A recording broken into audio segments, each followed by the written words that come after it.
Because Alex Interesting. Lindsay made me get a pre-2, then told me I should have gotten a pre-3, so now you're getting the pre-3. That seems reasonable. Did you save those delicious gummies for her too? Maybe, or I'm gonna have to get more. Yeah, you're gonna have to get more. All right, we're live on the air, everybody. Oh boy. That's you, Renee. Oh, do I start us yet? Are we all ready? I think so. Is everybody good to go? Someone is muted and moving around. That's Serenity's feet. That is awesome. Oh, surfboard camp. All right, you guys are all good to go? Mm-hmm. Okay. Mm-hmm. It is Thursday, January 4, 2018. I'm Renee Ritchie, and this is the iMore Show.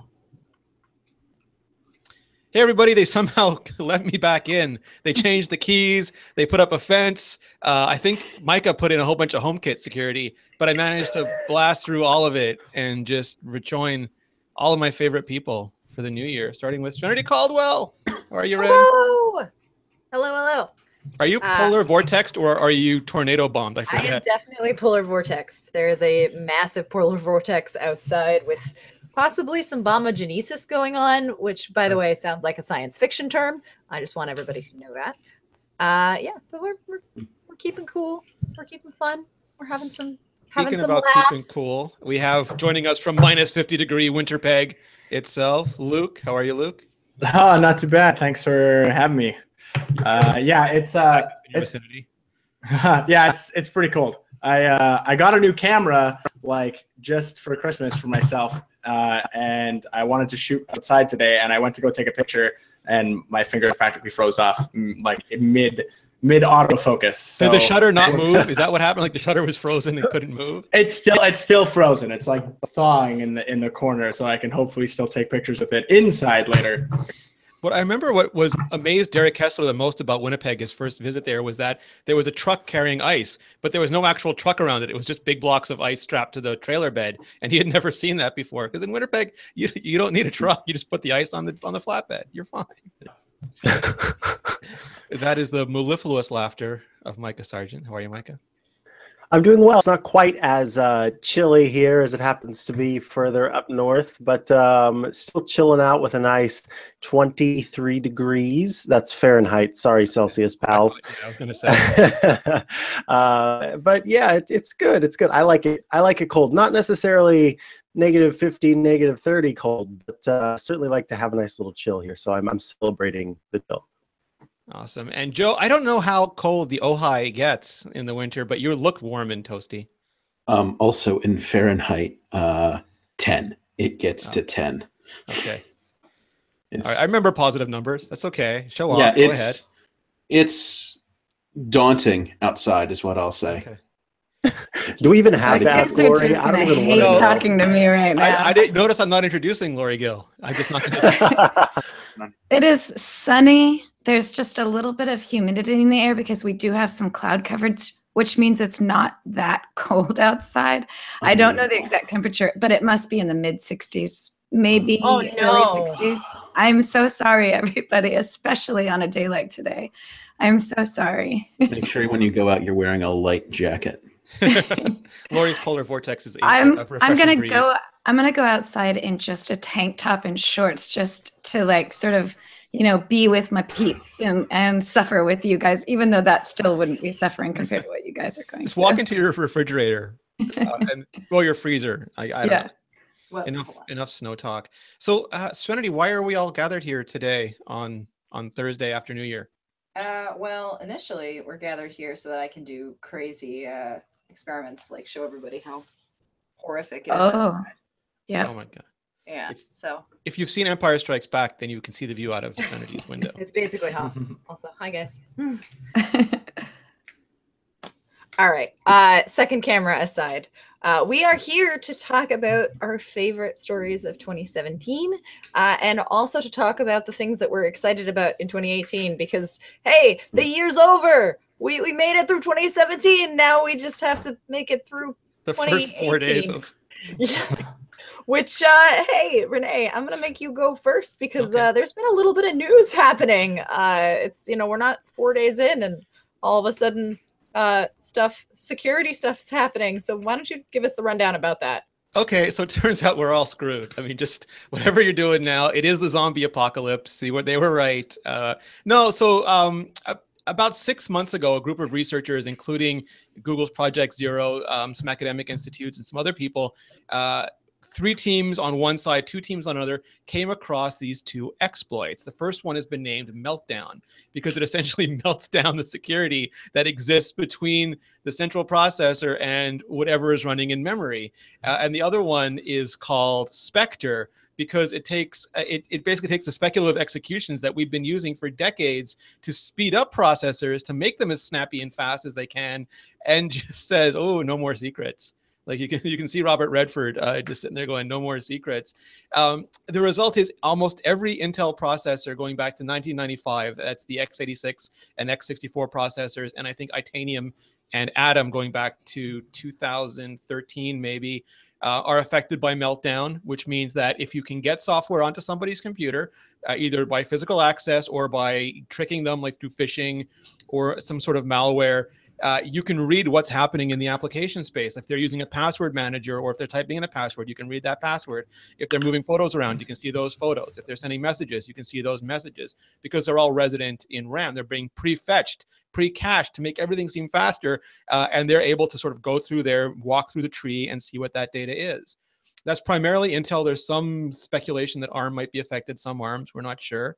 And then Spectre is similar, but it's a way for you to break through one application space into another application space. And best of all, it works on servers. So if you're on Google or Amazon or Microsoft and you're a virtual machine on a shared server host, you can get to the server host, you can get to other people's VMs. Again, you have to actually get the software installed, but we don't want this to ever be the case anyway. So it's like we've lived through Heartbleed, we've lived through the Bash vulnerability, we will live through this, but it's just a painful reminder that we built this internet on top of shambly, rickety foundations, and we built computer architecture on the same foundations. And you know, like they said in Doctor Strange, like Baron Mordo said, the bill always comes due. Cheery beginning of the year. Crash and burn. So everybody's up there, but less people panic and run through the streets and, you know, shoot zombie Flanders, whether he's a zombie or not. They're being mitigated. The information came out a week before it was supposed to, so there's a little bit of rushing to get this done, but Microsoft is patching. Apple has started putting mitigations in place. Linux has started putting mitigations in place. For Meltdown, we have to wait and see what's affected with Spectre. Spectre might be harder to exploit, but also harder to patch. But the bottom line is most people won't have to worry about this more than they have to worry about any sort of malware exploit. But you do want to keep your software up to date. You want to download and install the patches as quickly as possible.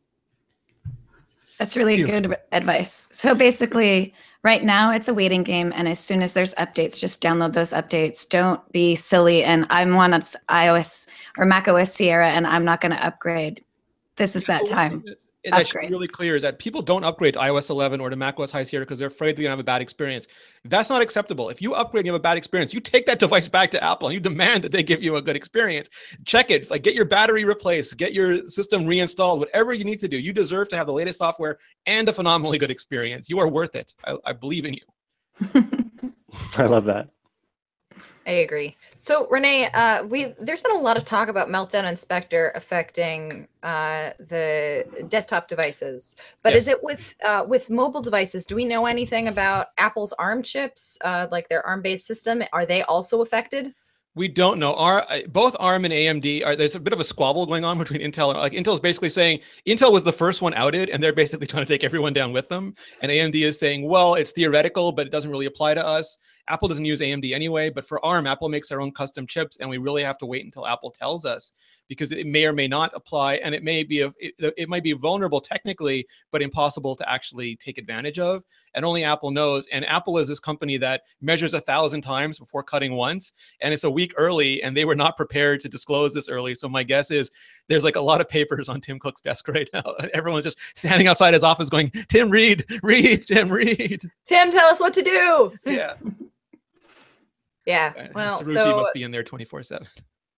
So in short, we're basically sitting and waiting. And is there anything that users should be doing right now besides not panicking too much? We've seen some really cool kind of proof of concept exploits that show that people can grab your keychain information and all kinds of crazy, wacky. Anything resident in memory. I mean, Yeah. could be potentially everything. But no, I mean, just update and eventually we'll get better hardware. This is a hardware exploit. They're going to mitigate it in software. There might be a small performance hit, which is the last thing anybody who's going through the whole battery thing right now wants to hear. 5% to maybe 30% for some sorts of tasks. Most people, I think, will only see 5% because basically software is running on top of all this to separate out the secure kernel memory space from the application memory space. But otherwise, eventually we'll all replace our devices and have newer, more secure devices until we find, I mean, this is what happens. Architecture and code is never perfect, and we try to fix it as best we can. If only we had internet duct tape, Micah. I feel like that would be the solution to everything. Internet duct tape or Windex. I think those are the two things that fix everything. Some bubble gum and maybe a hairpin. Some tomato soup, maybe some chicken soup for the internet soul. So that's, one story that's going around in 2018. What about things that you're excited about in 2018, Renee? What do you think is coming that we should be not clutching our pearls over? So I'm really excited to see what happens with Apple's hardware this year. I feel like the iPhone 10 was the beginning of the next big design language at Apple. And we've been stuck on the same design language since the iPad mini and iPod Touch, going back to 2012. I know it sounds like it's not that far away, like not long ago, but in device terms, that's a long time ago, like 2012-ish era. And I feel like this is the big reset. And I want Face ID everywhere. And I want big HDR screens everywhere. And I want just to have this sort of technology that I go outside in the cold and I look at the device and I use Siri and I don't have to take my gloves off, and it's just so nice. And I just want that kind of technology everywhere. I too really, really appreciate not having to take your gloves off to use Siri. Yeah. So good. Yeah. So I just want Apple to continue. They're usually good at taking the technology they invent for one thing and pushing it across. So if like if the new Mac Pro display is HDR and very, very bezel-less, and the new iPad is like that, and Apple Watch is like a bigger display, and that's with ambient time. I mean, all these things are coming together nicely. They just have to ship. Agreed. Micah, what about you? What are you looking forward to in 2018? In 2018, I am looking forward to the HomePod finally shipping. I'm curious to see what that will bring us, but more importantly than just the HomePod shipping, I'm looking forward to seeing how it evolves. That's the most important thing. We saw it delayed, and many people have speculated many reasons why that was the case, but the main thing for me is seeing Siri become a more powerful tool in the home. And I think that that's something we won't get right away, but something that we could get further down the line. And so I'm waiting to see how Siri's intents, for anybody who doesn't know, those are sort of the features and functionality, the tie-ins between different apps and services and Siri itself, seeing those improved and built upon, and seeing more possibilities and opportunities to use Siri within the home. So really, like I've got my eyes on the HomePod, again, not like for right when it ships, but later this year to see what Apple is going to do with it. Other than that, I am most looking forward to where AR technology goes this year. There's a lot that can still happen, and it's still early days, and I think developers have a lot of possibilities with the depthy, wink at Renee, information that's out there now because of the phones that we have and the devices that we have. And so I'm looking forward to seeing where they go with those things. So HomePod and developers using AR and depthy photos to do some really cool stuff. Yeah, I agree. I'm really excited about what they're going to do with AR. I think there's a lot of potential here. And especially as somebody who was a recent skeptic of AR and VR, and now has a VR system, and now I'm kind of a little bit interested. I'm very curious to see what Apple does beyond the flat point of ARKit.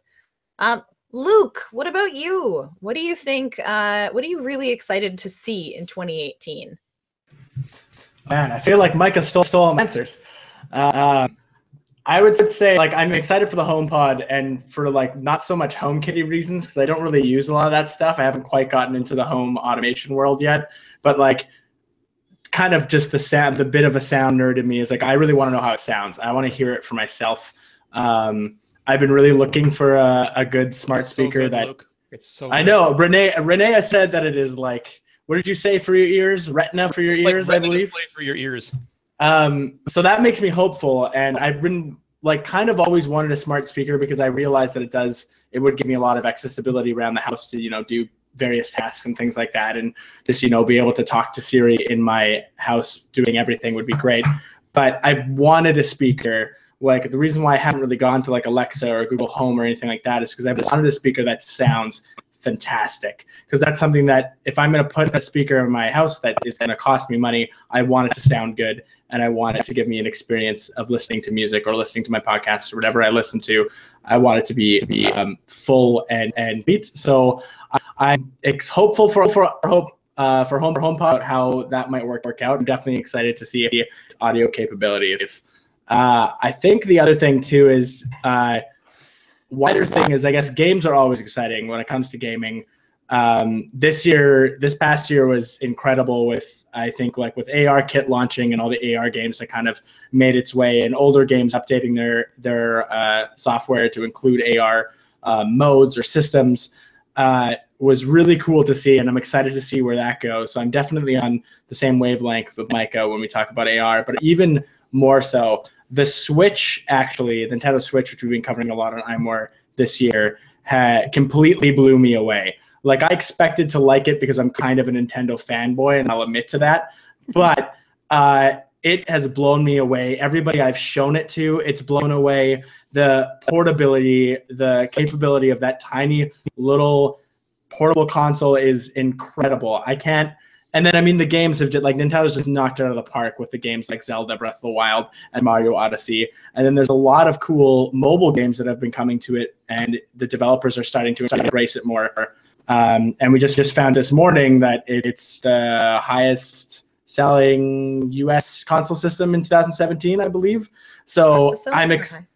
Fastest selling, yes. Fastest selling in 2017. So I'm excited that more people are getting their hands on it. I know it had a bit of a rocky launch with not being able to maybe keep up with demand, but I'm excited people are getting their hands on it. Developers are going to get into the system. We're going to see more ports of awesome games. We're going to see more mobile games come on there, and we're going to see great AAA titles that are either getting ported over, like Skyrim was a pretty awesome experience. I'm happy with that on the Switch. And like I expect Nintendo to keep knocking it out of the park. All of their games that they've released so far for the Switch have been awesome. Even ones that seemed gimmicky and weird, like ARMS. I was like really skeptical about ARMS, but it is super fun to challenge somebody in an ARMS duel, and to actually try and get good at that, at playing a game like that. So I'm excited for the whole Switch system to see where it goes and what Nintendo does with it. I'm excited for the games that release. And then, yeah, just to echo that as well on the iPhone. There were some games on the iPhone this past year that blew me away. Ones that just came out of nowhere, like Stranger Things, which came nowhere, dropped right before the Stranger Things season. Like, Netflix did an amazing with that. They kept it under wraps, and then it just hit and delivered a free game that felt like a pay game that had so much content. Like, they added to it right away as soon as season 2 dropped. I really hope that they continue to add to it for, subsequent seasons of Stranger Things. But games, and whenever games come out like that, whether they be from big studios or indie studios or whatever they're kind of like a surprise that sort of comes out of nowhere, I think those are the things that excite me most.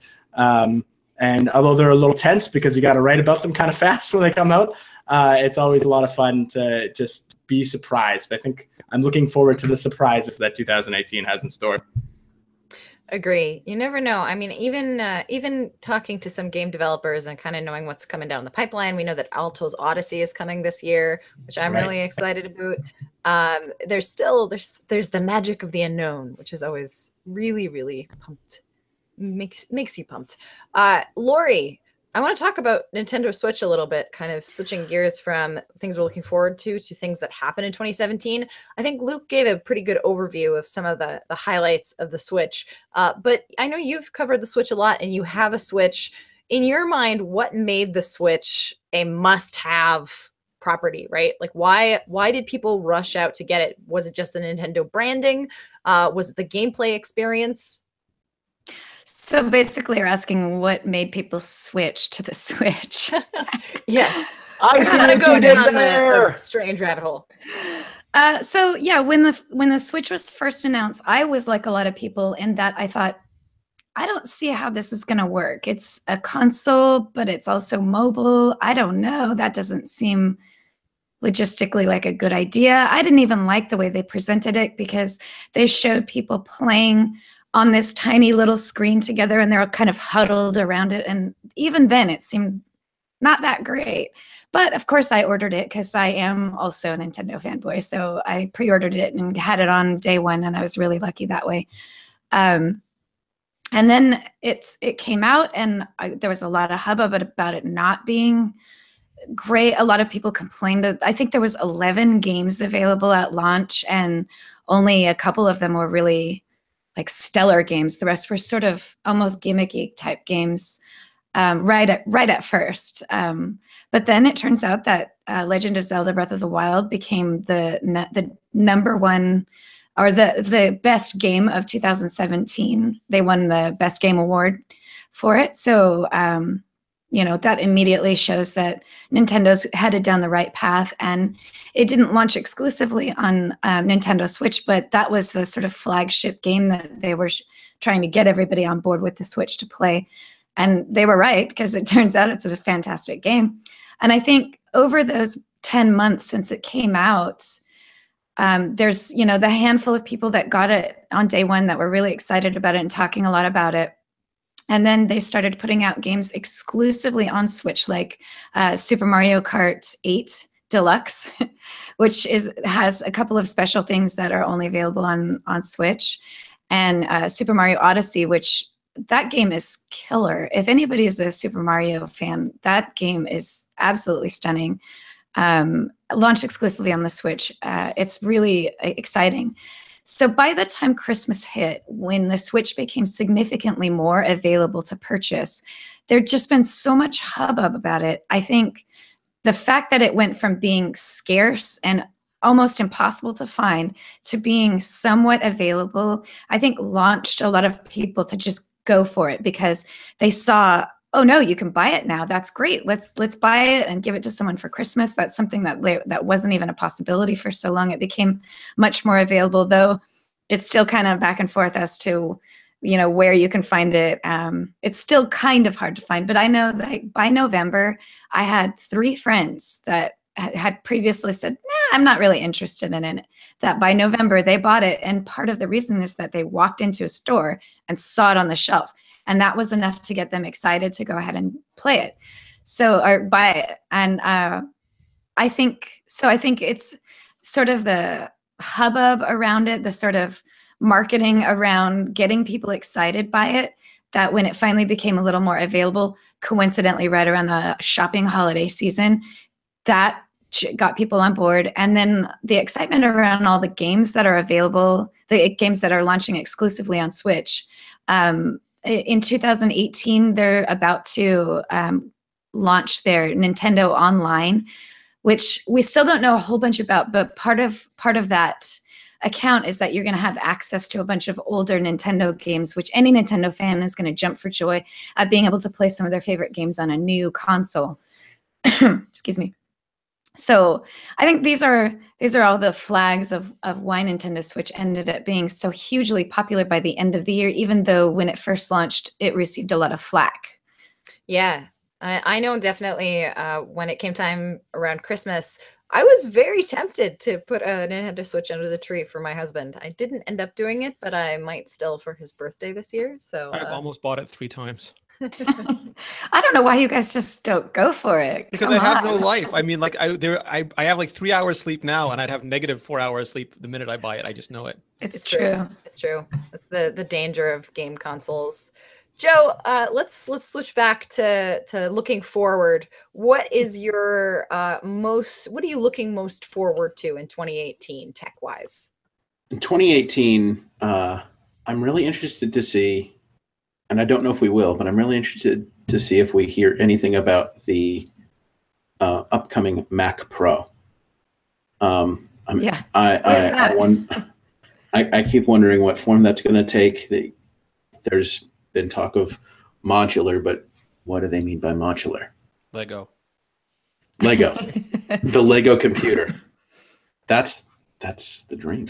I also wonder if maybe they'll do, this is my personal hope if they'll do a more consumer-friendly version of that. People who don't need the power of Xeon processors, but wouldn't mind a little more modularity in their computing. Mac Mini future. Well, but they'll just call it the Mac. We have MacBook and MacBook Pro. We've got iMac and now iMac Pro, and then the Mac Pro's coming. Where's the Mac? Mac and Mac Pro. I like that. I like where you're going. And kind of touching on what Micah said earlier, I'm interested to see how they'll improve Siri this year. We didn't get a lot in 2017 in terms of to-do apps. Yeah, to-do apps, note-taking apps, and QR codes. Importantly, QR codes. But maybe third-party media we're apps getting, this year. what was it in the latest beta? We have Read Me the News, right? And it goes to one of the news stations podcasts. I think you're right there. Yeah. That's at least an interesting step. It's something that the Amazon intelligent speaker, whose name I'm not saying to not trigger anybody on this podcast, it's something that that speaker has been able to do for quite a while now. So it would be very cool for Apple to also add that to. So it defaults to WAPO, to Washington Post, but you can switch to Fox, CNN, or NPR. Is that the list? I think that sounds about right. I was gonna say, if there's no NPR on there, there's a series. Authority's out. No, it's good. I'm really curious about Siri. And I've said this before. It's an assistant that has a potential to do a lot of real good for the system because of how much it could potentially be hooked into the iPhone 10. We've already seen what it can do in relation to music and how it can control, say, Apple Music, where if we had hooks like that into Spotify the way that we do on Amazon speaker system, or any of the other musics, it allows you to play around and really become a DJ on demand. As Apple adds more of those hooks and those inputs for different apps, the potential is huge. It just depends on the way that they're coding that. And, Apple has come under flack for that in past years in terms of how they're building Siri versus how competitors are building their intelligent assistants, quote unquote. So yeah, it's definitely something to keep an eye on. I think for me, what I'm really excited about for 2018 is this guy. I'm really interested to see what Watch Series 4 looks like. But moreover, not just the watch, but what Apple continues to do in the health space. We've seen mention now of various monitors that Apple has experimented with, a monitor that Apple built for Steve Jobs. We've seen the first FDA-approved band attachment, which is the Alive Core, that connects to your Apple Watch and gives you EKG readings, which is pretty great. There's a lot of potential for this device as a health monitoring system. And I'm really curious to see how Apple continues evolving that, especially with the heart study and everything else. There's also definitely improvements to be made on both of the battery and the LTE side. Of course, the Apple Watch has gone, I would say it's made great strides in where it was in Series 0, but I still want to see more flexibility with network connectivity. I'm also really curious to see what third-party developers are going to continue to do with Apple Watch. Because we've seen this year, I feel like, is the first year where I can, put my fist down and be like, yes, there are good Apple Watch apps on this platform. Just something I could not do before.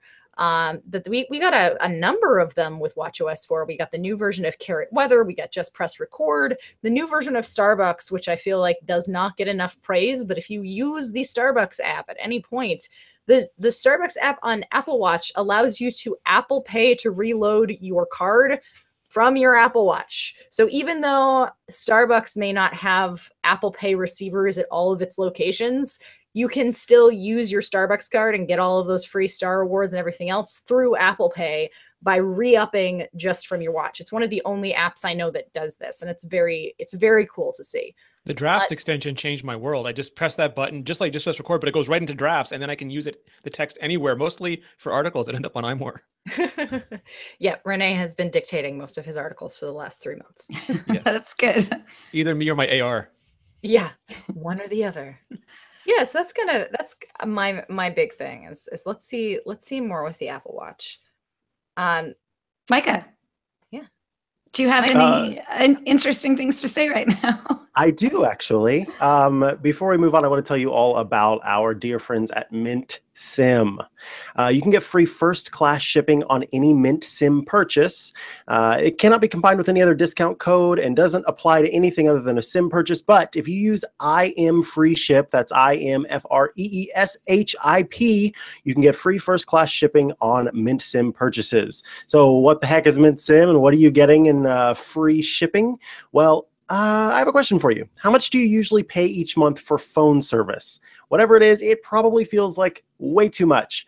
Mint Sim is an MVNO, a mobile virtual network operator that basically works like buying bulk at a warehouse where, you get the things that you need in the moment, like a big old, I always love to get those big old tubs of peppermints, the soft peppermints. Well, this is like that, but with data. You get a bunch of data, and that's all you have to worry about. So you can get 5 gigabytes of data for 3 months, and that's only going to cost you $20 per month. It's a hugely popular deal, and it's also just a good deal in general. And there's also an offer right now where you can get 3 months free when you buy 3 months.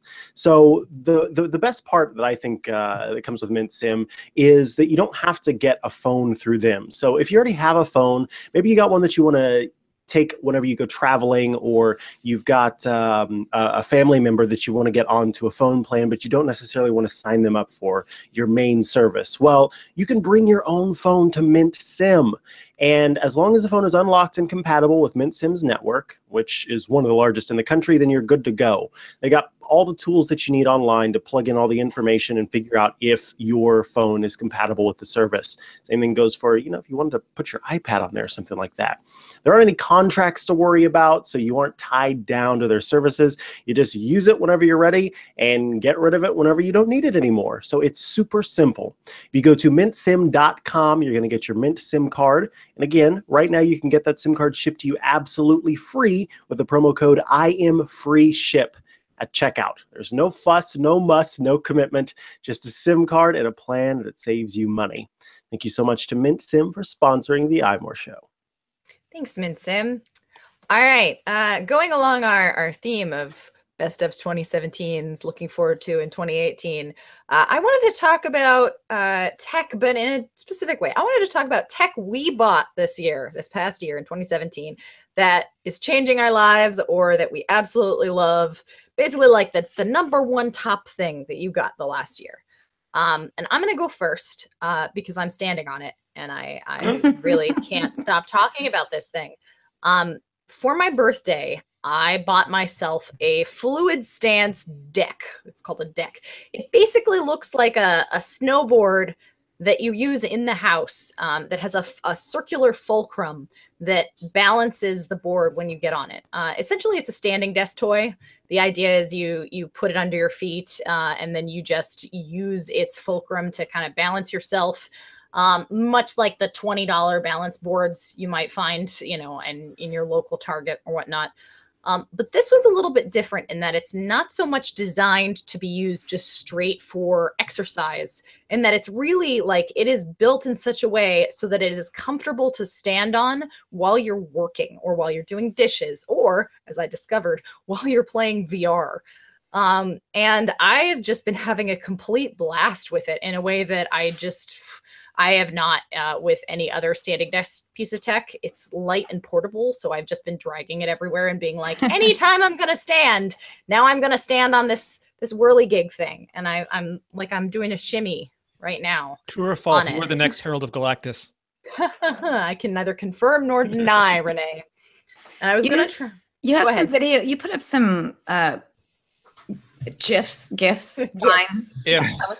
Oh my God, she was doing VR with that. I can't even. Yeah, that's so kind of describe to me a little bit with your VR process.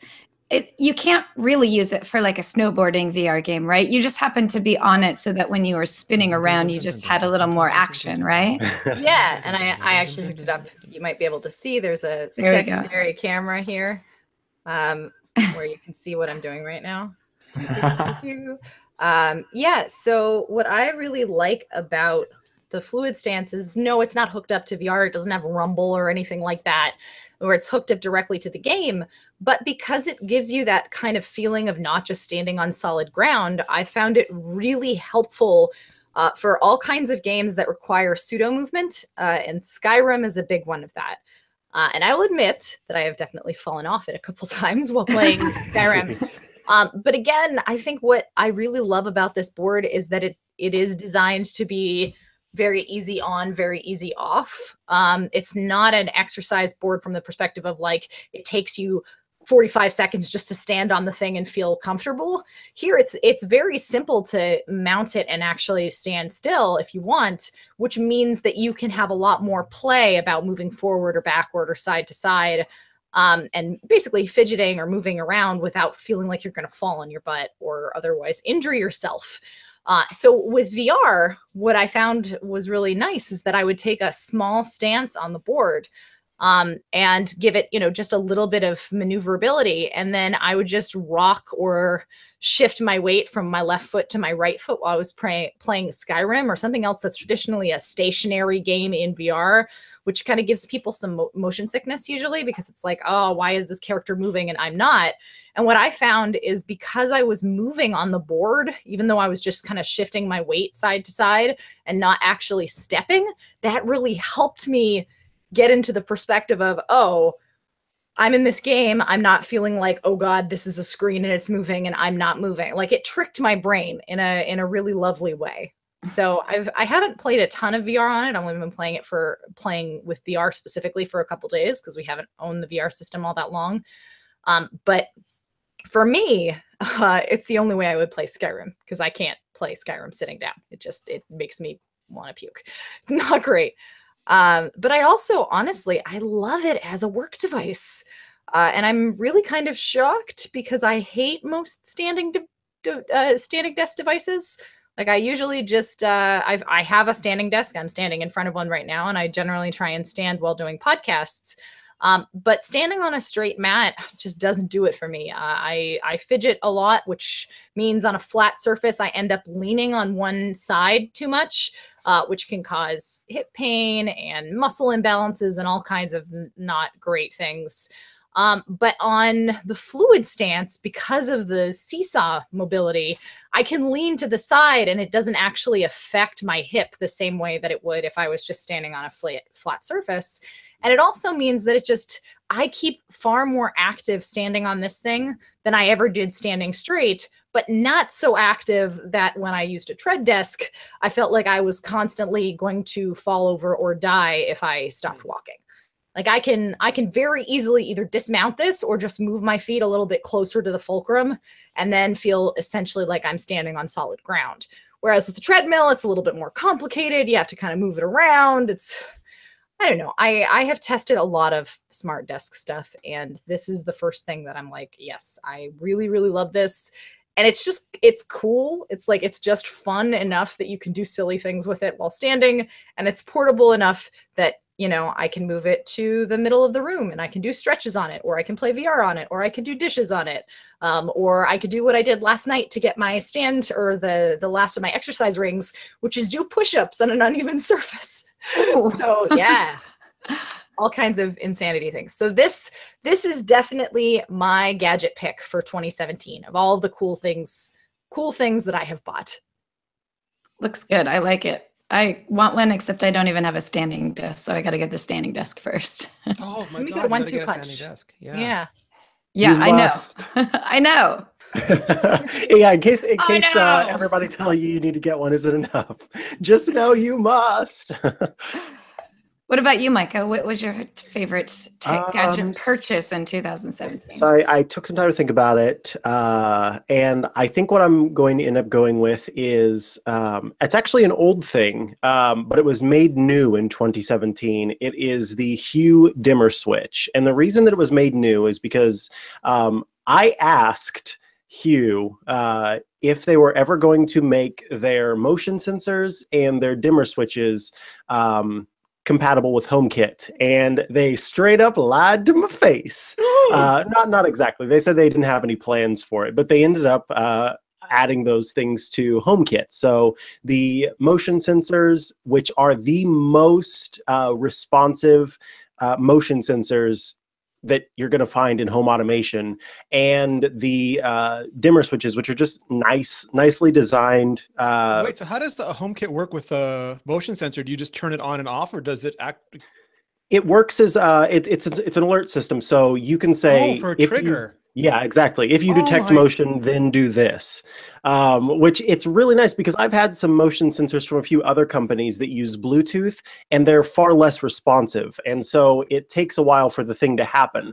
But I've had a motion sensor set up in my hall from Hue for a long time, even before they offered HomeKit compatibility. And it's literally as soon as you walk down the hallway, the light turns on, and then you can set it to like dim to 50% and then go off. And I've had that set up as long as I lived in this house. They're fantastic in terms of responsiveness. And it's not like someone's waiting and so it's just worth it to turn on the switch. No, it happens immediately. But anyway, I want to talk about the dimmer switch in particular, because the dimmer switch has 4 buttons on it. And in typical Hue use, there's a button to turn whatever lights you want on, there's a button to turn whatever lights you want off, and then there are 2 in the middle to dim up or dim down. Well, with HomeKit, you can set each of those 4 buttons to whatever you want. It's like, when I hit this button, do blank.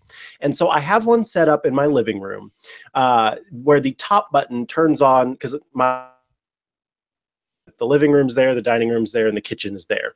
So the very top button, as you walk into the living room from like outside, so you're coming home or whatever, you hit that top button and it turns on the overhead light in the dining room, the overhead light in the kitchen, and then all of the lights that I have in like table lamps and floor lamps in the living room. So it's like the blast all the lights on, I want everything on. The very bottom one turns everything off. So it's like I'm leaving or I'm going to bed or whatever, I could just hit that bottom button. And then the ones in the middle, I have them set up to where the bottom button turns on the lights just in the living room at like 40% brightness, and then the top one turns on all the lights in the living room but leaves everything else in the great room area off. So I've got these set up to sort of my perfect specifications on exactly how I'd want to do it. And if I was doing it any other way, it would be like, I'd either have to set up a scene and then ask, Siri for the scene, or I would have to go in and make those adjustments individually. Now with this, because setting up a scene is fine, but the problem is sometimes you have guests and maybe you don't always want to give them access to your HomeKit home or do the whole process of inviting. Sometimes it sticks, sometimes it doesn't work. This is a physical like totem. This is a place on the wall that people can go to, and it's something that we've been trained with forever, as long as we've had switches. It's just much easier to sort of get that into people's minds. Hey, here's where you go. This is exactly how it works. You're done. So I ended up buying, after I set that up to do my living room stuff, I ended up buying another one that's just for the guest room, and it sort of works to turn on the fans and turn on the lights and that kind of deal. And if I continue to, I'm reaching critical mass in terms of what I can HomeKitify in my home. But if I move to a place that has more lighting or whatever, or new HomeKit stuff comes out, then I could see myself getting a few more dimmer switches, because now I can use them for whatever. I mean, anything that works with HomeKit, you can tie it to a trigger. So you could have it turn on your coffee pot. If you have it set up where it's plugged into a plug, you could have it turn on a heat. I mean, it could work to like, oh, I'm cold right now, and if I hit the top button, then it sets the thermostat to 72, whatever. So it's a really fantastic way to have multiple controls that anyone can learn and anyone can use, rather than having to be tied into a system and figure out how to talk to Siri or what have you. So absolutely, my 2017 best love has to go to the Hue dimmer switch, which I think has been on sale for quite a while on Amazon. So Renee, might be the time to pick one, or 7 I am up. actually shopping as we speak. And one of those buttons too, so I can do Crash the West Wing and just press that button. Like, Excellent. Just like Bartlett's secretary, just like, oh, Mrs. I'm blanking on her name, but you know what I'm talking about. Yes. Lori, did you go yet? Not yet, but I'm going to jump the opposite direction of tech. It is still actually tech, but it goes the opposite direction. There is a camp stove. Serenity, you might be interested in this. That's by a company called BioLite. and they make camp stoves that have chargeable batteries that will charge from the heat that emits from the stove. What? So when you're Sorry. cooking your my God. dinner, you put little twigs and sticks and really small things into this container, and it gets extra hot. And the energy from that heat is actually being pumped into this big giant battery that has a USB port on it. So you can charge up any device that uses a USB cable while you're cooking your dinner. It's so much fun. I love it. I love using it. The one that I got, it's a bundle that comes with a canister so you can heat up water. It comes with the stove itself so that you can place it on top of the heating canister. So you can cook stuff, you can heat up water. It's small, it's portable, and you can go off the grid and be on the grid all at the same time. And that is like a really great emergency sort of device. You don't have to cook anything on it if you just want to heat stuff.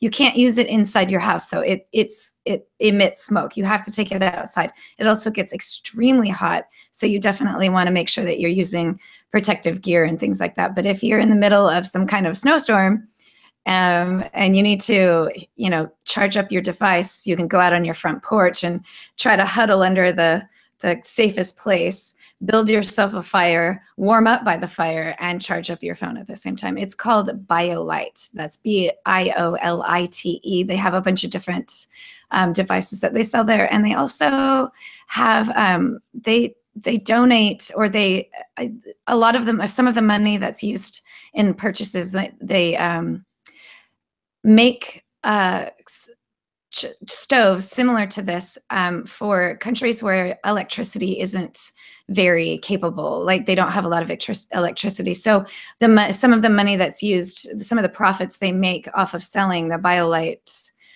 products, they also make BioLite stoves, larger versions that they deliver to homes in areas where electricity isn't easy, so that they can power their homes while they cook dinner. And these are very big. The ones that you buy for yourself, they're little camp stoves, but they make special ones for homes that they deliver to areas where there isn't easy access to electricity, so that they can cook dinner and light their home at the same time. It's kind of incredible.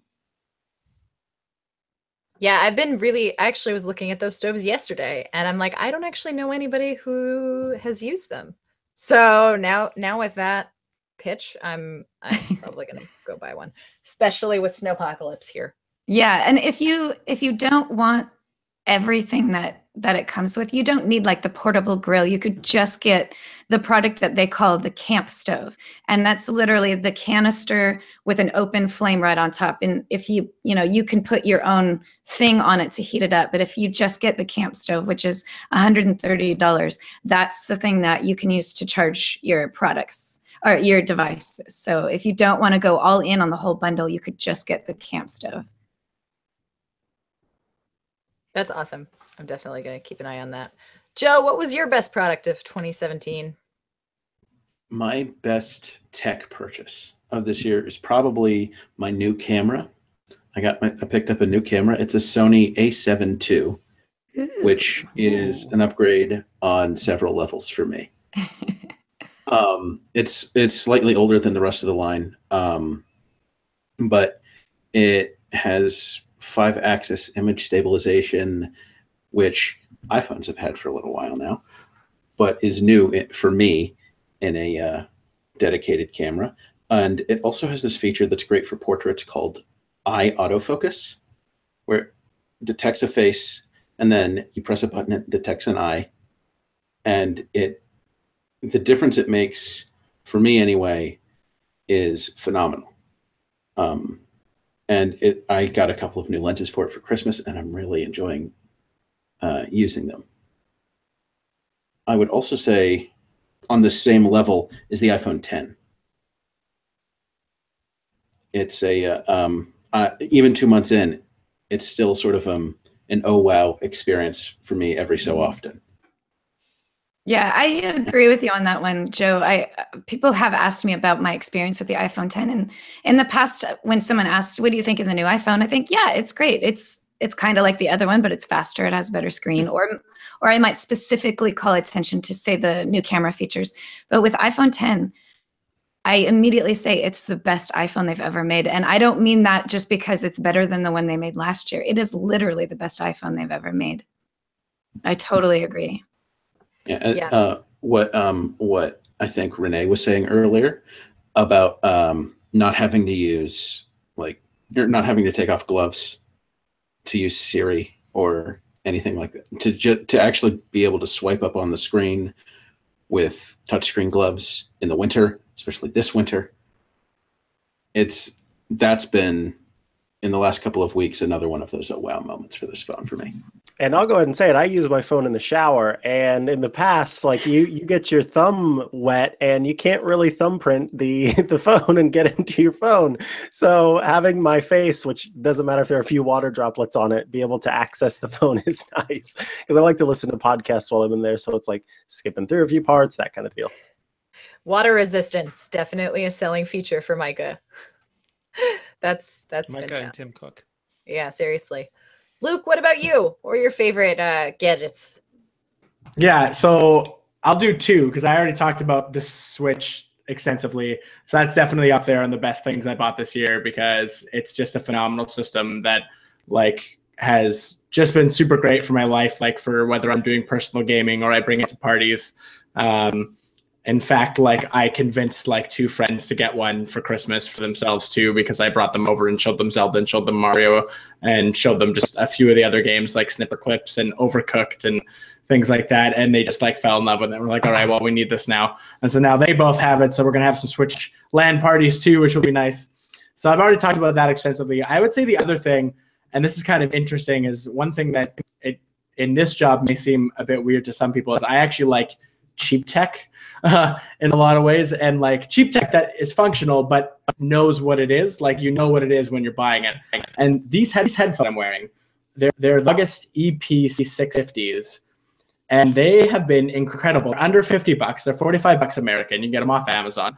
And for that price point, the quality that they provide is outstanding. I've listened to like every type of music imaginable, my eclectic, weird, like throat singing stuff that I listen to every now and then, and everything sounds like, for, once again, you have to keep in mind of the price. It's not going to blow away, you know, the $300 Bose headset that you might have gotten, but for something that you need, like, the reason why I wanted a cheaper pair of Bluetooth headphones was, first of all, I was a little strapped for cash at the time. And second of all, I really wanted something to kind of go to the gym with, because having cords at the gym is never really great when I'm on the machines and stuff like that. And this has just been blowing me away. I got them just as pretty much a quick and dirty way to listen to music at the gym. And what they've actually become is essentially like the headphone I go to in almost every situation. I use them, you know, for all of this stuff. You can take calls and they have a built-in microphone. And from what I can tell, from what people tell me, they say I sound fine. They say that I'm coming through clear. And the speakers, the drivers in them are great for the price that you paid for them. They have touch controls on the ear pad, which are like physical enough that you can like tell where they are, but like slender, sleek enough that they don't look like they have giant things coming out of you. Just overall, I've been so impressed with like best $45 I've ever spent. Like, it's been so impressive with how much I use them. I expect it to be like throw them in my gym bag and use them, you know, a couple times a week when I go to the gym, but they've literally been like the things that are on my ears the most. So I'm super surprised when cheap tech works out. When like what you pay is, I feel like you get way more for it. So I was super impressed with the August EP650s. If anybody's interested, go look them up on Amazon. That's awesome. Good recommendation, Luke. Now I'm curious. I mean, I have a ton of headphones, but it's always nice to have good cheap picks. All right. Well, Renee, we have saved you for last. What was your top gadget of 20? I feel so absolutely obnoxious saying this, but the LG C7B is absolutely. How did I know? My favorite multi-$1,000 television.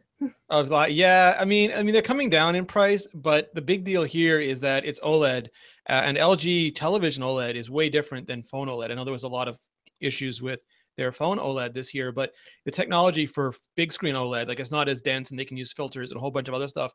is really, really good. And they support, which is key, they support both HDR10 and Dolby Vision. And Dolby Vision is the really fussy technology that, they go through like frame by frame and try to optimize it. And I really could care less about 4K, like unless you're sitting super close or TV is super big. You're not going to really notice that much of a difference, but HDR, oh my word. It is just, the color is just pop. You see detail in the highlights, in the shadows. It's like looking at an iPhone 10 display and then going back to an iPhone 8. And yeah, the iPhone 8 is great, but once you see HDR, it's just, it's like the next Retina, the next HD. You're ruined, yeah. Yeah, you're totally ruined. And they're so thin now and light. My old TV was just, it was a hunk of plasma, Syracuse recommended plasma that was just big and heavy and hot and loud. And this, it feels like the future. And iTunes has been really great about not only getting HDR content, but upgrading your existing, all the stuff I've already bought. Like I just turned it on over the holidays and The Fifth Element and Die Hard and Harry Potter and like all these movies were available in HDR 4K. And I sat there and drank it in with my eyeballs and I was super happy. Renee, people are asking where you got your hat. So before we do anything else, I need to know, where did you get your hat?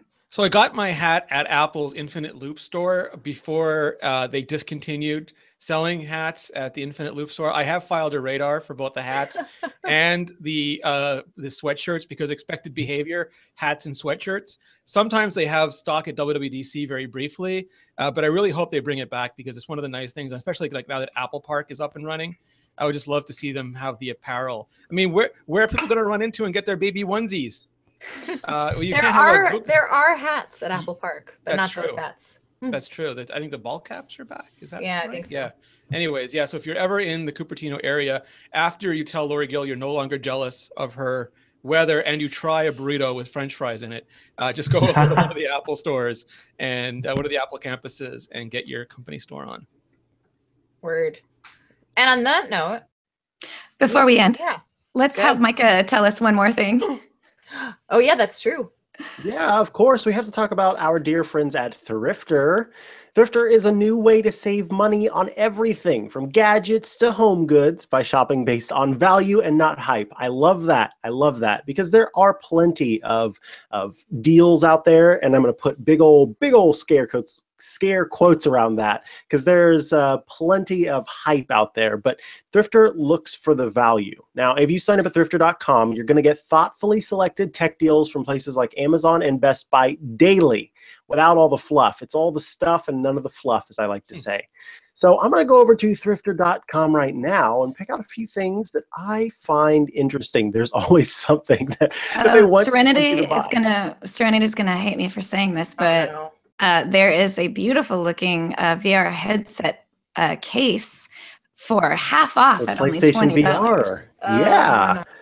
And here's something that I'm actually eyeballing. Right now, they have a $36 Greenworks corded hedge trimmer. Now, you might be going, what the heck? Why are you excited about? Listen, I went all out this year on decorating for the holidays. And one of the things that I decorated was the shrubs out in front of my house.